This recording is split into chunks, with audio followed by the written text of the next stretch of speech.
Kia ora and welcome to Business Your Way, a podcast where I take you behind the scenes and look at the strategies, systems and support needed to grow and scale an online service business. One that not only supports you and your family financially, but one that gives you the freedom to live the life of your dreams. I'm taking the many lessons learnt over the last 2 decades of running my own business and working with hundreds of clients to bring you what's working now conversations. I'm pulling back the curtain to bring you real stories from real people, including myself. We're going to talk about everything from how to get clarity on your vision, creating systems so you can automate and delegate, how to hire a kick-ass team that creates raving, returning and referring clients. We're even going to talk about how to kick those limiting beliefs to the curb so that you can flourish in your business. I'm your host, Sandra Julian, an Indigenous mama of 3, fashion-loving sewist and business strategist. Each week, I want to help you dream big, plan well, and do the work to grow and scale your business your way. Welcome back to this week's episode of Business Your Way. Lovely to have you join me. If you are new to the podcast, welcome along. Lovely to also have you as a subscriber to the podcast. If you're just joining in but you haven't yet subscribed, hit the subscribe button so you are notified of new episodes as soon as they're released. But today I want to have a conversation with you about the tension that we experience between our time and our energy and where we put our focus in a day. Because the biggest productivity issue that most people are trying to solve is the one where we don't have enough hours in the day to get everything done. Or you wish you had more time to get through the things on your to-do list.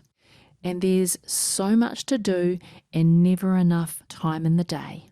At the heart of being productive, there are 3 elements: our time, our energy, and where we put our attention. So if we use these 3 elements in different equations, we'll get a different result.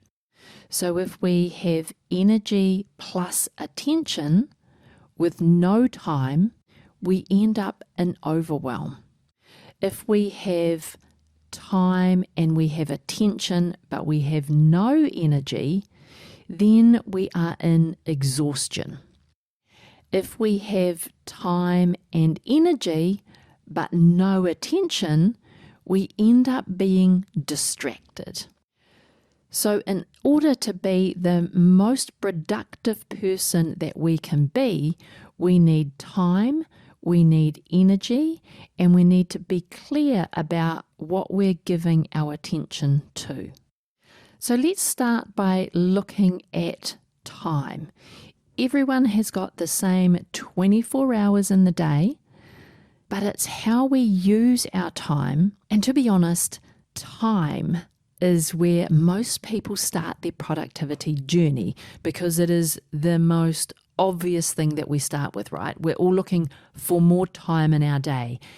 And if we are looking to get back time in our day, we then start looking for productivity tools or strategies, or you think about how you can manipulate the time in your day to get everything on your to-do list done. And time is about creating systems in your life to make tasks more efficient as possible so you can get that time in your life or get back that time in your day. But first of all, we have to start by looking at how we're currently using our time. So the first recommendation that I have, before you start looking at any systems or any productivity tools, because it's really easy to just reach out for a productivity tool. How can that help me be better in my day? If I use this tool, it will help me.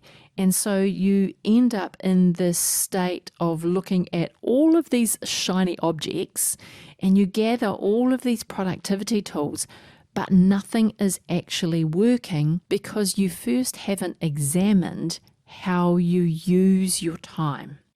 So I used to teach my students this back when I was teaching at Polytech. I was teaching a national certificate in computing administration. So this is a few years back now. But one of the core things that we used to do in that program is a time audit.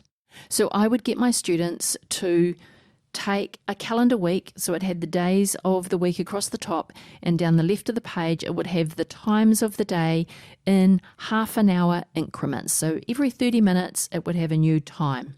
And I asked my students to log every moment in their day, so every half an hour, from when they woke up to when they went to bed. So it had to include when they were eating, when they were doing housework, when they were running the kids around to different activities. And then when they went to work, they had to also be as detailed around the tasks that they were doing at work. So they would, turn up to work. What time was that? What would you do when you first arrived at work? Then what would you do next? And get every half an hour of every day in a 7-day period, in a 1-week period, documented. So you're not doing anything different. You are just documenting what you would do in a week. And then at the end of the week, you would sit down and you would analyze your time. How many hours did you spend watching TV? How many hours did you spend cooking for the family? How many hours did you spend on housework? And when it comes to work, how many hours did you spend clearing your inbox?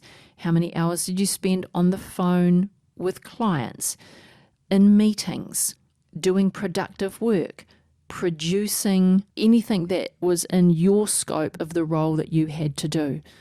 So once you got a clearer picture on your productive time, and then you could actually see where your time wasters were coming into your day. So in this day and age, we can take a look at how much time did you spend scrolling through social media? How much time did you spend in your inbox? Is that an area that you need to start cleaning up? How much time did you spend traveling to and from meetings? How much time did you spend just talking with staff? Talking with staff in the office on a daily basis can be really time consuming without you realizing. So maybe even in this remote world that we now work in, how much time did you spend clearing those Slack messages or clearing the Zoom chat messages? A time audit really highlights where you're wasting time. And to identify where you're wasting time means that you've now got some areas that you can start to improve on. So that is the first thing that I would get you to do and recommend that you do. It's highly enlightening once you've done a time audit and you're like, whoa, I really didn't realize that I spent that much time preparing my social media content or clearing my Zoom Slack chat messages. So it really highlights to you the areas where you don't think that you are spending that much time, but you actually are. And once you have this information, now you've got a starting point to look at how you can make improvements to your day and how you use your time. And how you use your time can be improved by different strategies. So you can implement a strategy that will help you manage your email better. You can implement a strategy around how you manage the time in your day and manage your calendar. You could have a strategy around your focused work time. So there are different strategies which will help you manage your time better. You can also look at managing your time by having a system. So once you've got a strategy, then look at what systems that you can implement in order to make your time more productive. And then you can get other people to help you. So you can delegate some tasks to other people to help you manage your time better. So those are kind of 3 things that you can do in the area of time. The next area that comes into this equation between time, energy, and attention is the energy component. Because if we don't know how our energy flows in a day, we can get to the end of the day and just feel really exhausted. So we have to maximize our energy flow. And this, again, can be different for different people. And this is why you get morning people and night owls. Because some people are wired so their cup of energy is full in the mornings. So they will get their most productive work done when their energy cup is full or their battery is full. But people who are night owls, their energy battery is full later in the day. And so their most productive work happens later in the day. So it's important to know how your energy flows and to implement your time management strategies alongside your energy flows is going to help you become more productive. So it's not just about managing your time and having strategies and systems in place. Now we have to identify, how does your energy flow in a day? If you are like most entrepreneurs, you've heard of the, 5 a.m. morning routine or the 5 a.m. club, where you're out of bed at 5 o'clock in the morning, you've done some reading, you've moved your body, and you've spent some time looking and attending to the highest priorities in your day. But if your energy doesn't flow at 5 a.m. in the morning, you're going to struggle being part of the 5 a.m. club. I'm going to put my hand up here and say, I am not a 5 a.m. club person. My energy does not flow well in the mornings. I'm the type of person who likes to wake up around 7 a.m. My body clock wakes itself up, give or take 15 minutes, but guaranteed I'm awake by 7 a.m. most mornings. And I like to have a leisurely morning. So I like to lie in bed for at least 15 minutes before I put my feet on the floor. I can't open my eyes, turn on my brain, put the feet on the floor and get going. Oh, that is not me. My energy does not flow like that. If that is you, then hands up to you, because that is not me. So you have to work out when your energy flows in the day. Another way to do this is with an energy audit. So again, coming back very similar to the time audit, don't do these at the same week.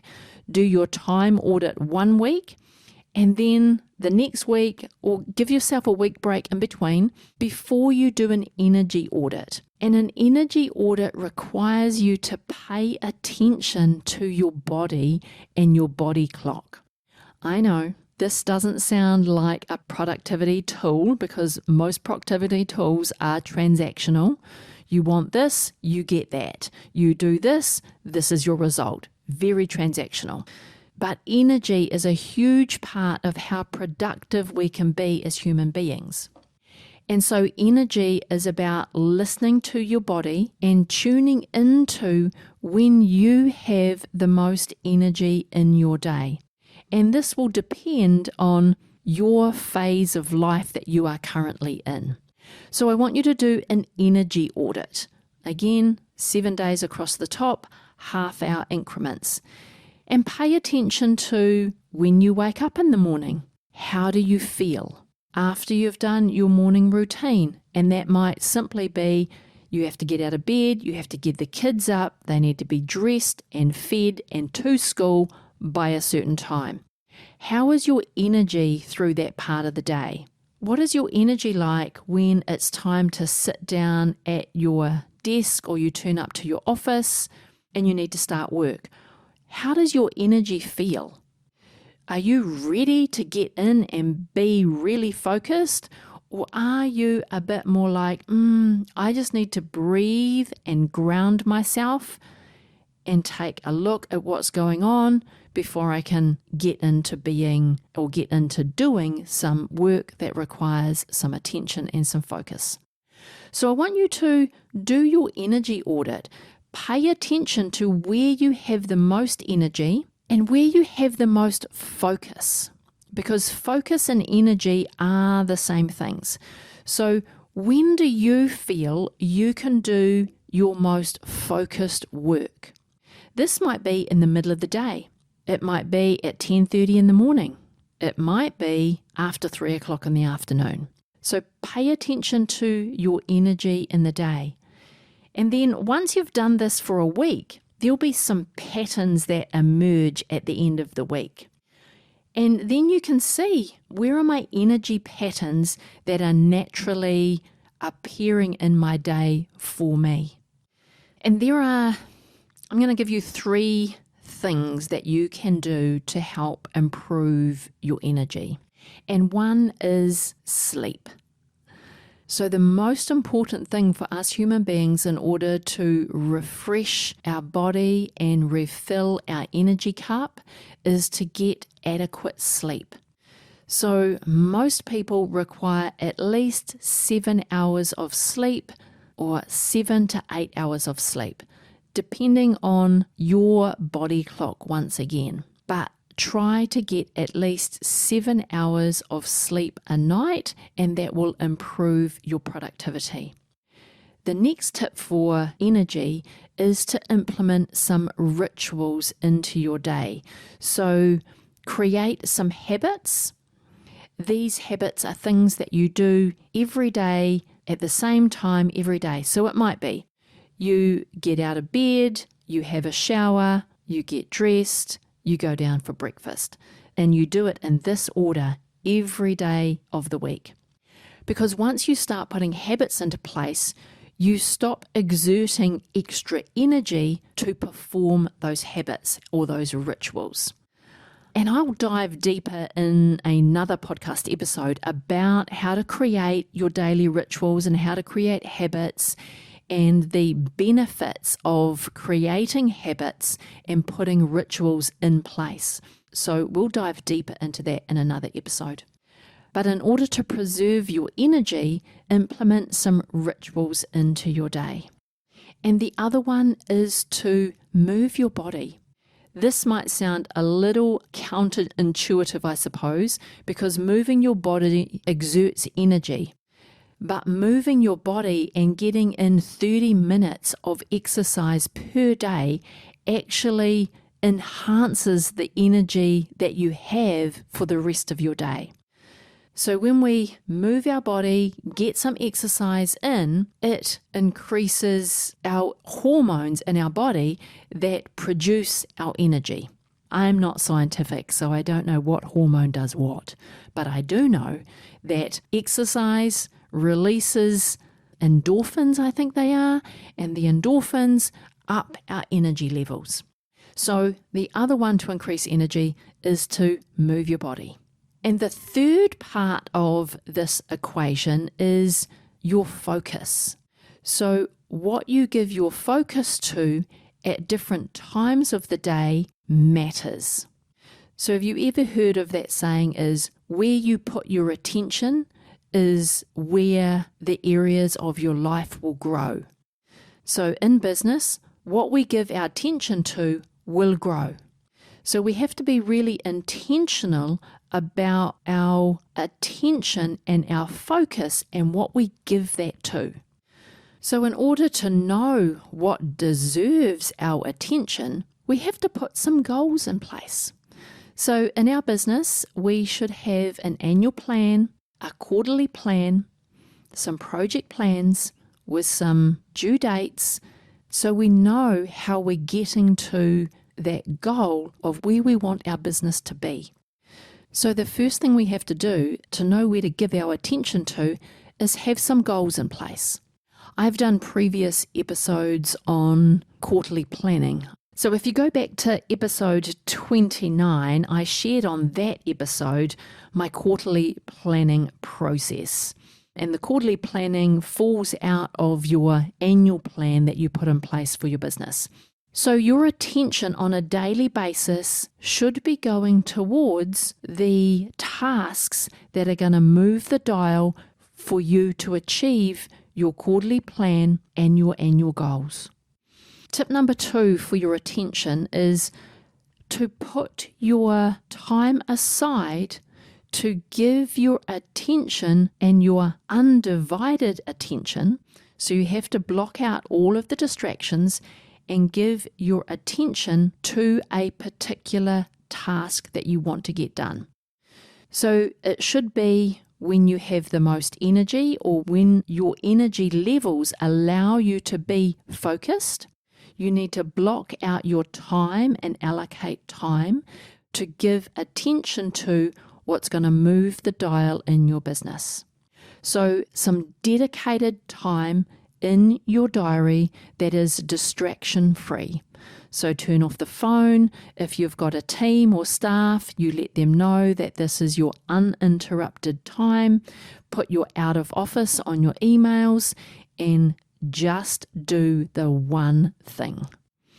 And here is where you need to pull in your mindset as well. So tip number 3 for this area of attention is you need to move your mindset from one that says, I am so busy, I do not have time to give attention and focus for that amount of period or that amount of time to get that done. We have to change our mindset around how we approach our time and our productivity. So we have to say to ourselves, if I want to achieve my goals, I have to give my attention and my energy to this task for the next 30 minutes, 1 hour, 90 minutes, 2 hours. The time itself doesn't matter. What matters is that we're telling ourselves that this is important enough to deserve our undivided attention to get it done. Nothing else is going to burn down. Nothing else is going to blow up if we gave our attention and our undivided attention to a particular task that we knew that is going to move our business forward. All right, so let's do a bit of a recap. So in order to be more productive and to eliminate the overwhelm and the exhaustion, we need to have a 3-part equation. So time plus energy plus attention equals productivity. So I encourage you to take some time over the next month to do a time audit, do an energy audit, work out where you can get more time in your day, where you can be more efficient with your time, know where your energy flows and how your energy flows through the day, and then allocate some time in your calendar where your energy is at its best to give attention to the things that are most important to moving the dial in your business. And I promise you, if you were to give your attention to doing this, you would find that you would become more productive. And that's before you even try and implement more tools, systems, or go looking for any more shiny, bright objects to help you with the overwhelm and the exhaustion. So there you have it. My 3 tips on where to start with productivity. And actually, these aren't mine. These are well-established, well-researched theories around productivity and the 3 core ingredients that we need to improve if we're going to improve our own productivity. So will you do it? Will you do the time audit? Will you do your energy audit? I would love to know. So the outcome of your time audit, the outcome of your energy audit, are you a morning person? Have you joined the 5 a.m. club? Or are you like me and you're a bit of a night owl and the most productive part of your day is when the house is quiet and you can just get to work and knock those things off your to-do list? I'd really love to know. So take a screenshot of wherever you're listening to this episode and come share it with me on Instagram. I am at sandrajulian.co on Instagram. I would really love to hear how your energy flows, how you are spending your time. Did you have an aha moment around, I spend way too much time doing that thing? And so you're looking to eliminate that thing from your day, or at least reduce the amount of time that you spend on it. So come tell me. I'd love to know. Before you go today, I wanted to say thank you for being here and listening all the way to the end. All of the links to this week's episode can be found in the show notes, or if you like to read a really good blog, then you can head over to my website at sandrajulian.co/podcast. Now, you've probably realized that running a business is not for the faint-hearted. There are challenges coming at you left, right, and center every day. But I'm here to tell you that challenges are only challenges because you haven't yet found an answer to them. The solution could actually be easier than you may think. But if you're anything like me, you tend to overthink or overanalyze the solution that is right in front of you. So what do you have to do to become the best boss you could possibly be? Well, you could go and take my 2-minute free agency owner persona quiz at sandrajulian.co/quiz. Here you'll find out how you can scale and streamline your business without compromising you and your lifestyle. I can't wait to know what your results are. So once you've done the quiz, why don't you take a screenshot, jump over to Instagram, share it on your stories, and don't forget to tag me. I'm at sandrajulian.co. If you've enjoyed today's episode, make sure that you hit the subscribe button to get notified of the new episodes as soon as they're released.